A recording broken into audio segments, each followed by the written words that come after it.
Putin News Now. The myth that Putin is a mastermind is completely debunked. Kremlin efforts to portray Vladimir Putin as a strongman leader who rules supreme once included photos of him riding a horse shirtless. The military defeats in Ukraine and the mutiny have weakened his grip on power, however. Putin had an international reputation as a strategic mastermind who always knew how to play his hand well prior to his full-scale invasion of Ukraine on February 24, 2022. Russia's re-emergence on the world stage as a military power was heralded in 2008 by a five-day war in Georgia, during which Moscow-backed South Ossetia and Abkhazia declared independence from Tbilisi. 6 years later, he annexed Crimea to widespread approval at home and widespread condemnation abroad, all without firing a single shot and all while receiving a muted response from the West.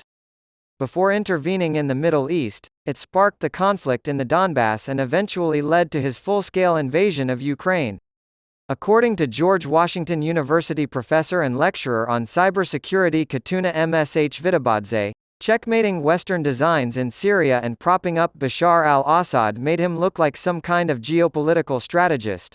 But he took on more than he could handle in the Donbass war. Russians are aware that things are not going well despite government efforts to hide that fact. After 8 years of fighting in eastern Ukraine, Putin allegedly thought Kyiv could be taken in a matter of days with a full-scale invasion of Ukraine. It's been 17 months, and Russia has lost tens of thousands of soldiers, seen its economy take a hit, and seen the possibility of a coup rise. The myth of Putin's military might took a PR hit last year when Russian troops withdrew from the Kherson and Kharkiv oblasts. Even the biggest challenge to his authority during his 23 years in office, when mercenaries led by Yevgeny Prigozhin's Wagner Group seized military facilities in Rostov-on-Don and marched on Moscow with little resistance, remains shrouded in mystery.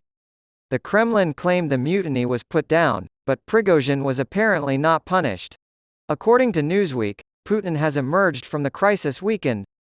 This is according to Tom Roberts, an assistant professor of Russian, East European, and Eurasian Studies at Smith College in Northampton, Massachusetts.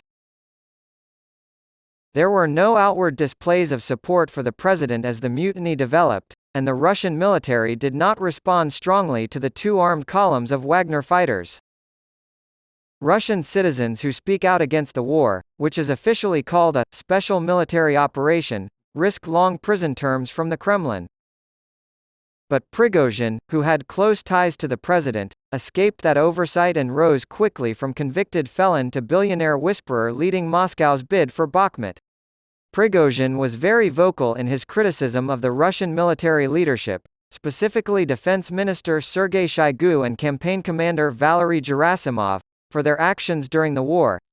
Prigozhin released a video the day before his uprising in which he accused Russian forces of attacking his allies and dismissed Putin's justifications for war, such as Ukrainian aggression. Prigozhin's lengthy video justifying Heisemark for justice expressed many truths about the war that Putin would not want the public to hear. Hamilton College assistant professor of government David Rivera. Valuable Russian military aircraft were shot down in Wagner's march on Moscow before Prigozhin called off the attack, lending credence to the theory that the Russian president had lost control of the situation. Putin does not care about the lives of others, as we have seen throughout the war, but he needs all the soldiers and military equipment he has for his war. Non-resident fellow at the Atlantic Council Mark Temnicki, since the Wagner mutiny led to the destruction of additional aircraft and the loss of more soldiers, he continued, that does not favor Putin's ambitions. Russian state media outlets have shifted their tone from praising Wagner's combat capabilities to condemning their treachery, and subsequent public appearances by Putin have been interpreted as attempts to portray him as conducting business as usual. Carleton College professor of Russian and the liberal arts Diane Nemec-Ignashev has observed that not only is the military falling apart, but also the Kremlin's propagandists are losing grip.